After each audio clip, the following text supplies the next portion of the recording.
Abantu benshi bakunda kwibaza uburyo vitensi zitandukana naho zikoreshwa, nibyo ngiye kubigisha. Icyo twita standard gears, uburyo zikoreshwamo twagiye, n'ibirometero zikoreshamo twagiye. Vitensi ya mbere ishinzwe iki ku modokari ya manuel, niba ariyo wiga. Vitensi ya mbere ishinzwe guhagurutsa imodokari.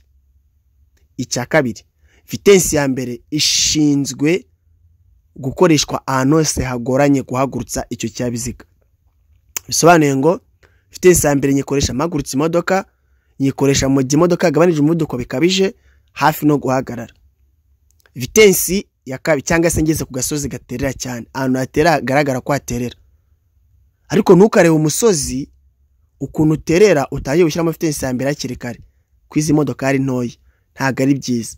Twara imodokari kuri vitensi kabiri cyangwa se gatatu, ukomeze wigendere, hama noneho nubona ko gusaba vitensi ya mbere ushyiremo ntacyo bitwaye, ube nk'umushoferi nyine. Vitensi ya kabiri, vitensi ya kabiri yunganira vitensi ya mbere, kwa ko umaze guhagurutsa imodokari byibura mu birometero, nibura muri metero 10, ugomba guhita ukina vitensi ya kabiri bitewe naho ugeze. Ikindi, kwagisera imodokari cyane wibuke ko uri gusaba vitensi ikurikiraho. Ubwo vitensi ya kabiri ikurikirana n'iya mbere bitewe nuko iya mbere ihagurutse imodoka, kabiri kayunganira kwa utangiye kwitegura urugendo. Vitensi ya gatatu, vitensi ya gatatu irunganira kabiri mu gihe ushaka kwihuta kuruta uko wari uri kugenda. Mani magambo, niba wagiye nka metero, niba twe kwavuze hejuru 10, hanyuma vitensi ya kabiri bwo uzagenda hagati 10 na metero byibura 20. Uhindure vitensi ugenda hagati ya 20 na 30 ugera muri vitensi ya gatatu. Vitensi ya gatatu ikoreshwa ahantu hatambika cyane cyangwa se harambuye cyane, mu gihe ushaka kurekura imodokari ikagenda. Ibuka kurekura imodokari igende mu gihe cyose mu gihe cyose uzi neza ko icyaziga cyawe kirimo vitensi washyizemo ushaka, va kuri mburage ure kuri imodokari igende. Ikindi, vitensi ya gatatu navugaga ikoreshwa ahantu hatambika, kandi nibura ukayishyiramo hagati y'ibirometero twavuze hejuru 20 na 30.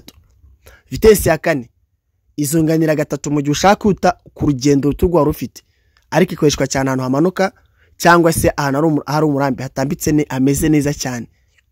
Uzayikoresha nawe uvuye muri gatatu niba ufite ibirometero biri hagati ya 30 ndetse na 50.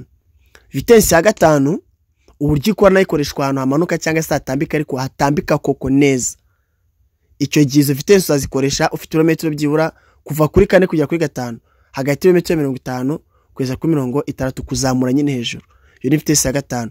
Nkubitse neza ko igihe cyose ufite vitensi z'icyabiziga urekura mbriyage ugakata karoko nyine gusa, yabigenda ukakareka ukegera fere yonyine gusa, ntago imodokari yazimira kugenda. Ikindi cyanyuma nakumenyesha, reverse ijya mu giye gusubira inyuma. Ikindi, niba ugiye gusubiza imodokari inyuma iri ahantu hazamuka cyangwa se ahantu habi cyane, urekeramo ferium hanyuma